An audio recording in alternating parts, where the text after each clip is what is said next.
तो हेलो दोस्तों, आज मैं जापानीज हॉरर एक्शन मूवी को एक्सप्लेन करने वाला हूं। मैं अपने चैनल पर जापानीज मूवी को कभी एक्सप्लेन नहीं करता क्योंकि मुझे जापानीज मूवीज ज्यादातर पसंद नहीं आते। लेकिन आज जिस मूवी को मैं एक्सप्लेन करने वाला हूं, इसकी कहानी इतनी शॉकिंग और इतनी सस्पेंस से भरी पड़ी है जो हर बार आपको एक नई उलझन में डाल देगी। इसकी कहानी बहुत कंफ्यूजिंग है, लेकिन एंडिंग तक आप सब कुछ समझ जाएंगे। तो मूवी के शुरुआत में हमें एक स्कूल बस दिखाई जाती है जिसमें हाई स्कूल की गर्ल्स का ग्रुप स्कूल ट्रिप पे जा रहा होता है। सारी गर्ल्स ट्रिप पर जाने की बात से बहुत खुश थी और आपस में पिल्लो फाइट कर रही थी।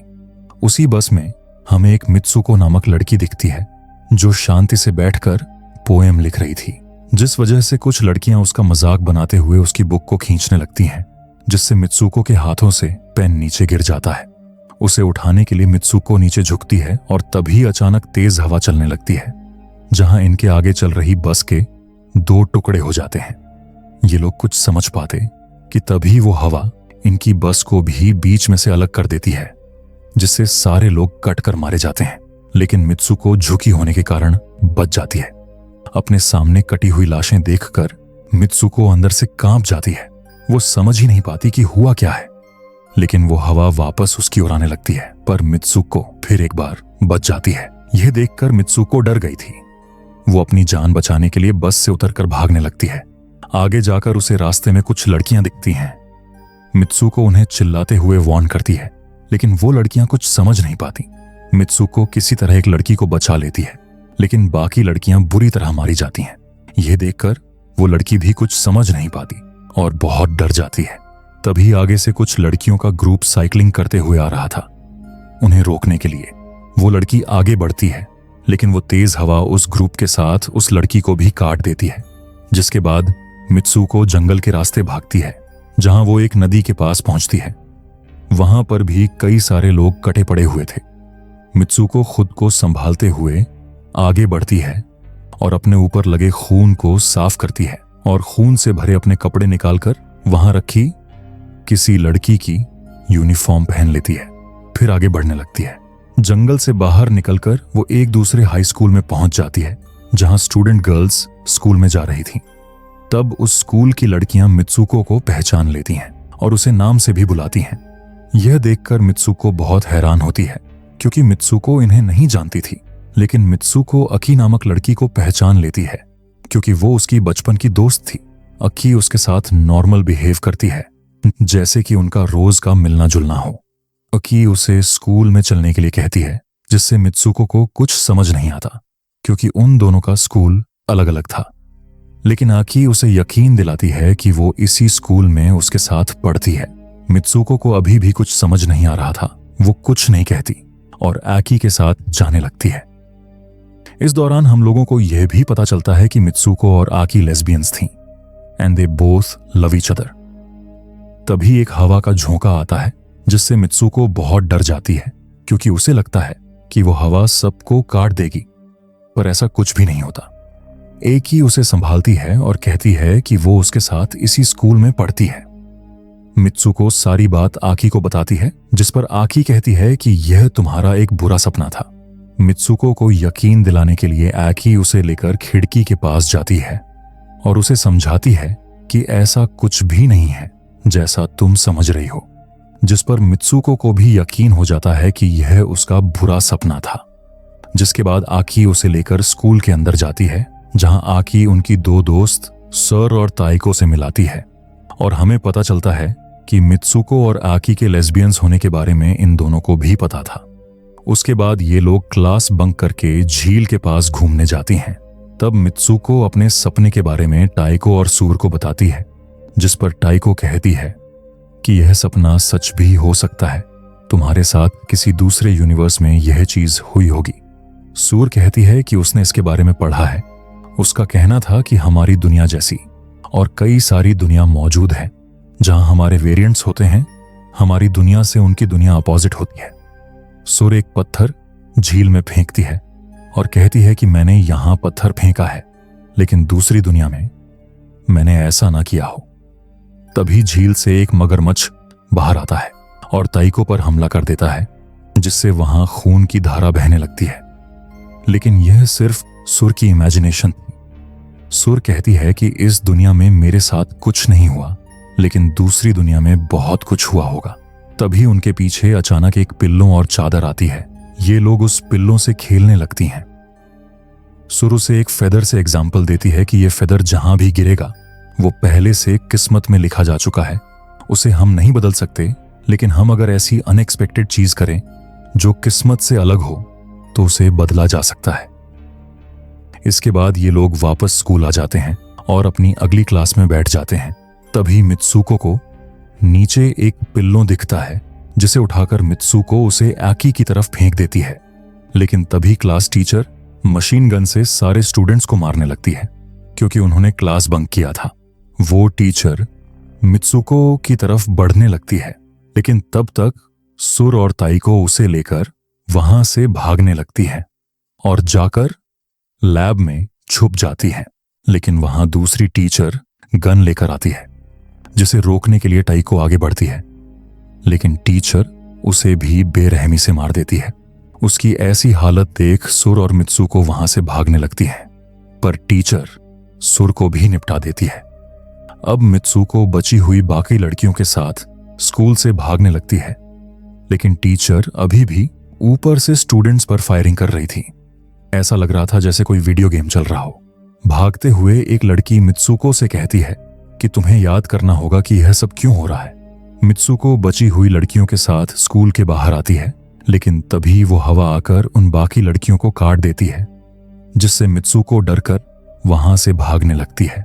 वो भागकर भीड़ भाड़ वाली जगह पर आती है और एक पुलिस ऑफिसर से उस हवा के बारे में बताती है, लेकिन अब वो हवा फिर से गायब हो चुकी थी। वो पुलिस ऑफिसर उसे शांत करती है और उसे काइको नाम से पुकारती है और उसे आईना दिखाकर हंसते हुए कहती है कि तुम स्कूल यूनिफॉर्म में क्यों हो। मित्सुको अपना चेहरा आईने में देखकर बहुत डर जाती है, क्योंकि उसका चेहरा बदल चुका था। वो एक एडल्ट गर्ल बन चुकी थी। उस पुलिस ऑफिसर का नाम ताइको होता है। ताइको उसकी बेस्ट फ्रेंड थी। ताइको उसे लगता है कि वो उसके साथ प्रैंक कर रही है, क्योंकि आज काइको की मतलब मित्सुको की शादी थी। हम उसे मित्सुको नाम से ही पुकारेंगे ताकि कंफ्यूजन ना हो। ताइको उसे शादी के लिए ले जाने लगती है। वहां पहुंचने पर सारे लोग उसे देखकर बहुत खुश होते हैं, लेकिन मित्सुको बहुत घबराई हुई होती है, क्योंकि उसे कुछ समझ नहीं आ रहा था। लेकिन जब ताइको उसे लेकर ड्रेसिंग रूम में जाती है तो मित्सुको को वहां आकी दिखती है, वही आकी जो स्कूल में उसके सामने मर गई थी। मित्सुको उसे पूछती है कि यह सब क्या हो रहा है, लेकिन आकी उसे शांत करती है और बाकी लड़कियों को बाहर भेजती है। जिसके बाद आकी उसे कहती है कि घबराओ मत, सब ठीक है। मित्सुको पूछती है कि मैं कौन हूं। आकी कहती है तुम ही मित्सुको हो और तुम ही काइको हो। अब तुम्हारी शादी है, पर तुम्हें घबराना नहीं है। लेकिन मित्सुको कहती है कि मैं वास्तव में हूं कौन और यह सब क्या चल रहा है। पर आकी उसे कहती है कि यह लंबी कहानी है, मैं तुम्हें अभी नहीं बता पाऊंगी, क्योंकि वो हमें देख रहा है। मैं जैसे कहती हूं वैसे करो। मित्सुको भी उसकी बात मानती है, जिसके बाद आकी उसे तैयार करके शादी में जाने के लिए कहती है। तभी कुछ लड़कियां आकर उसका मजाक बनाती हैं, लेकिन आकी उन्हें बहुत ब्रूटल तरीके से मार देती है और मित्सुको को कांच की टूटी बोतल देकर शादी में जाने के लिए कहती है। मित्सुको कुछ समझ नहीं पाती, लेकिन वो ऐसा ही करती है। मित्सुको के आते ही सारे लोग उसका धूमधाम से स्वागत करने लगते हैं, लेकिन जैसे जैसे मित्सुको आगे बढ़ रही थी वैसे सारे लोग अजीबोगरीब हरकतें करने लगते हैं। वहां स्टेज पर एक ताबूत रखा हुआ था, जिसे खोलने के लिए सारे लोग मित्सुको को आगे धकेल रहे थे। लेकिन जब मित्सुको उस ताबूत को खोलती है तो उसमें से एक सुअर के शक्ल का बदसूरत आदमी निकलता है, जिसे देखकर मित्सुको बहुत डर जाती है और उस कांच की बोतल से उस पर वार करती है। मित्सुको गुस्से में उन बाकी कुछ लड़कियों को भी मार देती है। तभी वहां आकी आकर उसे ले जाने लगती है, लेकिन उनके आगे आ जाती हैं वो दो टीचर, जिससे बचकर मित्सुको भाग आई थी। पर ये दोनों उनसे लड़कर वहां से निकल जाती हैं। बाहर आकर भी इनके पीछे कोई लगा होता है, इसलिए आकी मित्सुको को भागने के लिए कहती है। मित्सुको ऐसा ही करती है।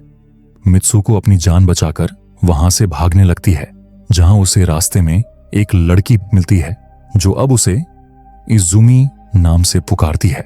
मित्सुको कंफ्यूज हो जाती है और आईने में जाकर खुद को देखती है तो उसकी शक्ल फिर से दूसरी लड़की में बदल गई थी और इस बार उसका आउटफिट मैराथन वाले कपड़ों में बदल गया था। बाकी लड़कियां उसे इजुमी करके बुलाती हैं और उसे अपने साथ लेकर रेस में भागने लगती हैं। मित्सुको भी बिना कुछ कहे भागने लगती है।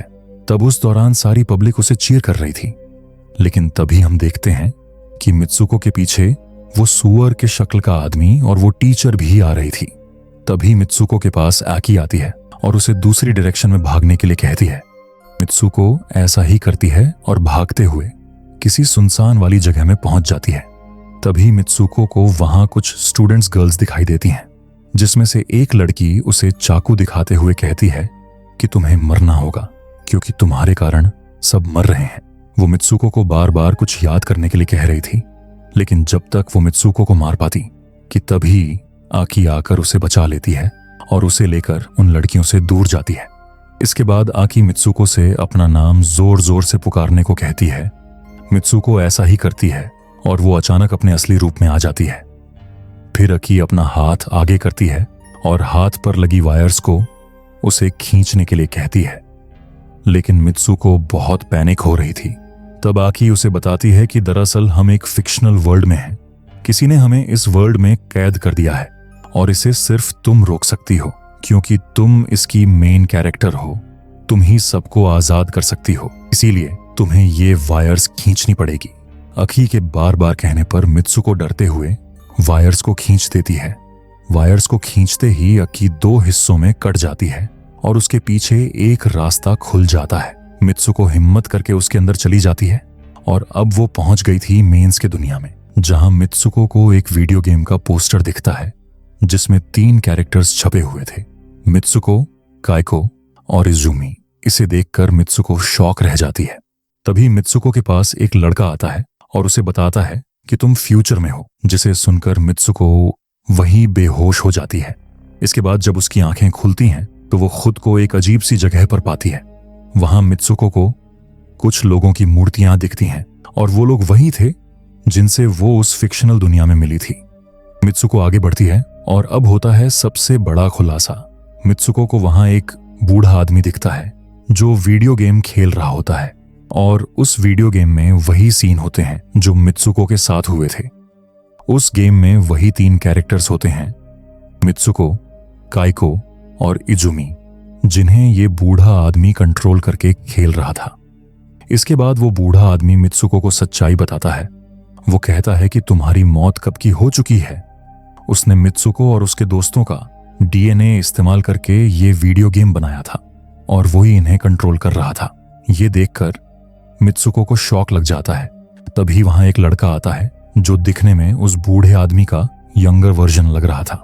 वो आदमी उसे अपने पास बुलाता है। वो बूढ़ा आदमी कहता है कि जाओ, यही तुम्हारा आखिरी पड़ाव है। मित्सुको आगे बढ़ने लगती है, लेकिन तभी मित्सुको को सुर की वो बात याद आती है जहां सुर ने उसे कहा था कि अगर तुम्हें अपना फ्यूचर बदलना है तो तुम्हें ऐसी अनएक्सपेक्टेड चीज करनी होगी जिसे किसी ने भी नहीं सोचा होगा। जिससे मित्सुको समझ जाती है कि उसे क्या करना है। वो जाकर उस लड़के को मारने लगती है और कहती है, हमारे साथ खिलौने की तरह खेलना बंद करो, इसे रोको और हमें आजाद करो। ये कहकर मित्सुको उस बूढ़े आदमी की छड़ी लेकर उसे अपने पेट में घुसा देती है और वहीं पर उसकी मौत हो जाती है, जिससे वो बूढ़ा आदमी चिल्लाने लगता है क्योंकि उसके लिए यह चीज अनएक्सपेक्टेड थी। मित्सुको अपनी मौत के बाद वापस गेम की शुरुआत में, मतलब उस बस में पहुंच जाती है जहां फिर एक बार उसका पेन नीचे गिर जाता है, लेकिन मित्सुको को पता था कि उसे क्या करना है। वो उस पेन को उठाकर अपने पेट में घुसा देती है, जिससे उसकी मौत हो जाती है। वही गेम की वो 2 कैरेक्टर्स काइको और इजुमी भी अपनी जान ले लेती हैं, जिस वजह से इस गेम का अंत हो जाता है। इसके बाद हम मित्सुको को बर्फ पर लेटी हुई देखते हैं, जहां मित्सुको अब आजाद थी। आई नो ये मूवी आपके लिए थोड़ी कंफ्यूजिंग थी।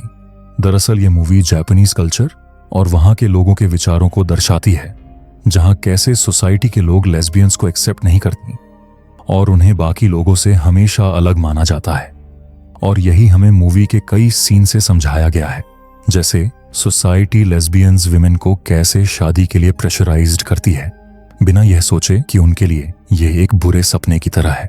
उनके टैलेंटेड होकर भी सोसाइटी उन्हें रोकने में लगी है और उस एंडिंग वाले पार्ट से हमें दिखाया गया है कि कैसे आदमी विमेन को कंट्रोल करता है और आखिरकार विमेन को उनकी बात माननी पड़ती है। इसलिए हमें वीडियो गेम की दुनिया में सिर्फ विमेन दिखाई गई थी और जैसे मित्सुको को ना चाहकर भी अकी को अपने हाथों से ही मारना पड़ता है, जिससे हमें समझाया गया है कि कैसे उन विमेन को सोसाइटी की वजह से अपनी फीलिंग्स को मारना पड़ता है और लास्ट में वो तंग आकर गिव अप कर देती हैं और इसी के साथ मूवी खत्म हो जाती है। अगर आपको ये मूवी पसंद आई है तो वीडियो को लाइक करके चैनल को सब्सक्राइब कर देना और वीडियो कैसे लगा कमेंट में भी बता देना। हम मिलते हैं ऐसे ही किसी इंटरेस्टिंग मूवी के साथ, तब तक के लिए बाय बाय।